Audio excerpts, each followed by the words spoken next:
What's up, Refuge Nation? It's your friendly neighborhood Bob here, and Medic Mike.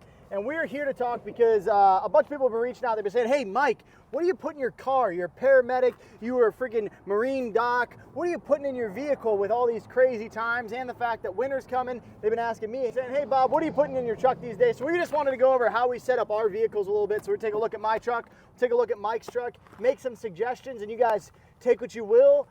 Build off of it. Build off it, digest it, let it stew a little bit.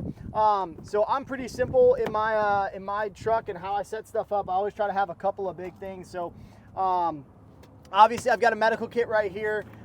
This is one of the Taz bags that we were using for a little bit. I really like this bag, but it's basically the same thing as a crash kit. So having a crash kit inside your vehicle is going to be huge. That's going to really support you in the case that you have a vehicle accident. Obviously, I got a tourniquet over there in the front of my steering wheel. It fell off my dashboard this morning. I have some water. Obviously, I have like an umbrella, little stuff like that. Oh, this is something I wanted to touch on. Having a radio that's programmed for your local area, to your repeaters, having the weather service on there, and then just having the ability to send messages over the ionosphere. Big deal. So having a radio in the truck is huge. Then with that, having car seats for all your children, very important.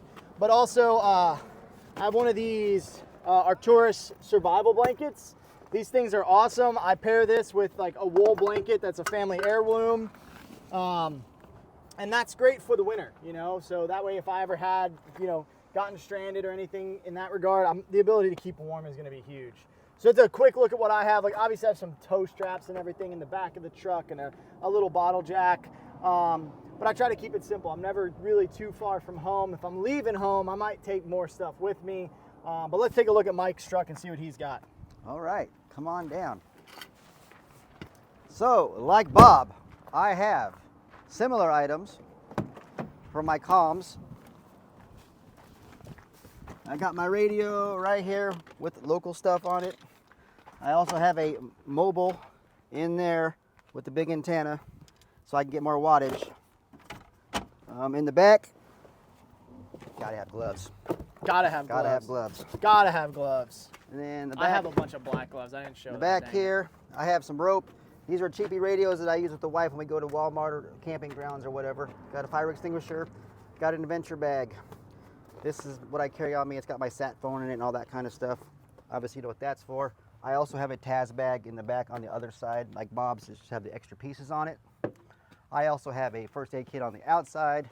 So why would you put a first aid kit on the outside? Just in case my truck's locked and I can say, hey dude, there's a red box inside of my truck. There's some trauma stuff in there. Oh, that's awesome. So that's not even like a crash fact. You just use the red case and then put first aid kits in it. Yes, sir. And it's like waterproof and everything. Yep. So he's got the boogie, so some boo-boo stuff, the Bear Min, which you can take and run, and then the Bear Fac.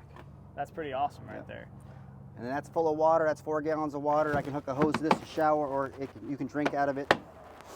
All right, on this side I just got basic tools, sockets, tire repair, air compressor, and behind that I have a electric gas siphoner for my auxiliary tank. I don't know why that's in here. And then I got a battery charging box. Yeah, nice. Garbage bags, because you never know. Duct tape, wrenches, sidewall repair. I'm a nerd. Man, you are prepared. And on this side, I got stuff for me and my wife. So we have 2 waterproof bags. We have some water and like just rations in this box. And then here we have our wool blankets and extra socks and shirts and whatever in case we get stranded on the road in the ice, etc. Very cool. Very cool. But it's a work in progress. Yeah, it's a work in progress. I'm always adding to it. So Mike's on the overlanding side where he's got like a ton of different gear because he might go out camping. He does like overland camping with this awesome trailer that he's got. And he's got the setup for that, right? Where I'm kind of like more simple dad. I've got some self-defense tools, some communications tools, some first aid gear, and the stuff that I might need on me, right? I have some toilet paper, some water, you know, jack, straps, all that good stuff. However, you know, whatever you might need is going to depend on what your situation is, where you're going, how far do you travel, all that good stuff. So let us know in the comment section, what are you guys carrying in your vehicles? What are you doing differently than us? What are you doing the same? What type of med kits are you carrying in your gear, in your vehicles? That's what we really want to know. So thank you so much, guys. Don't forget to like, share, and subscribe. carry an effing tourniquet.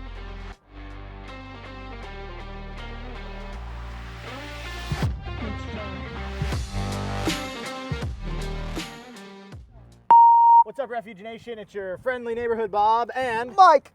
here... Mike!